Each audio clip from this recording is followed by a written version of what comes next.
maintenant vient le deuxième espace qui est l'espace de couleur jaune dominante, qui est un espace émotionnel et relationnel. Donc, à nouveau, dans cet espace, vous pouvez identifier clairement les 4 étapes en partant du bas à gauche. Et donc, l'étape numéro 1, pour cet espace émotionnel et relationnel, est un espace que moi j'appelle de rencontre. On pourrait également l'associer à une dynamique ou une composante énergétique qui serait plutôt altruiste. Donc c'est notre part de conscience émotionnelle qui nous permet de nous mettre en relation, en connexion avec un autre. Cet autre qui représente a priori toujours une rencontre, sans qu'on puisse nécessairement la définir. Cette rencontre, elle peut donner naissance à une amitié, des associations professionnelles, le cas échéant également des relations amoureuses, et puis beaucoup d'autres choses, bien entendu. Donc, dans cet espace, il va y avoir une rencontre, il va y avoir un pas que nous faisons vers l'autre. Et dans cette étape, nous allons être à la fois communicants, mais également plus candides potentiellement, puisque l'on va vers l'autre et on ouvre l'ensemble des potentialités émotionnelles et relationnelles à une relation nouvelle. L'espace numéro 2 est un espace que moi j'appelle la codépendance. Donc, dans une relation qui s'inscrit dans la durée, il y a, de manière relativement inévitable, des mécanismes, des réflexes inconscients de codépendance qui vont se mettre en place entre les partenaires à la relation. Des mécaniques ou des mécanismes de codépendance qui font que l'on va avoir potentiellement des difficultés à avancer sans l'autre.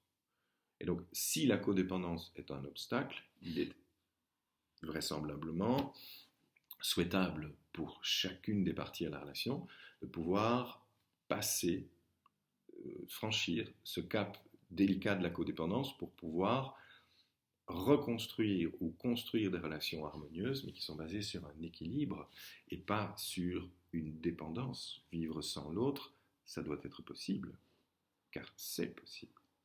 La troisième étape est une étape que moi j'appelle l'individualisme. Et donc, on pourrait imaginer que dans le contexte d'une relation qui s'enlise le cas échéant dans la codépendance, un ou deux individus à la relation souhaitent davantage d'individualisme.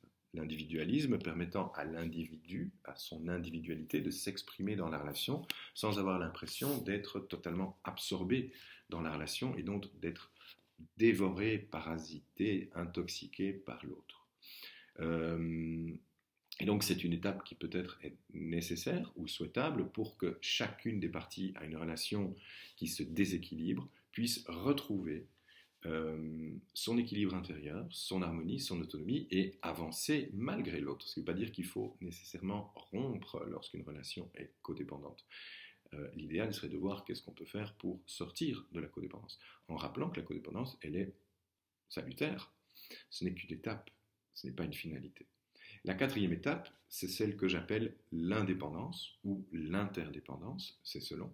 Lorsque l'individu s'est affirmé, peut-être de façon plus égotique, dans une relation à l'autre, et donc il a retrouvé un ancrage à soi, il doit pouvoir, en toute autonomie, avancer en indépendance ou en interdépendance. L'interdépendance étant la faculté que deux individus ou un individu dans l'ensemble de ses relations va pouvoir avancer en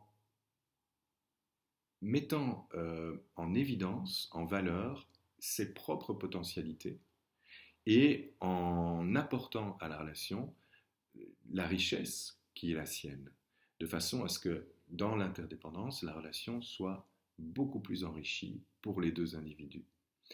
Donc voilà, ça ce sont les 4 étapes de cet espace de développement émotionnel et relationnel.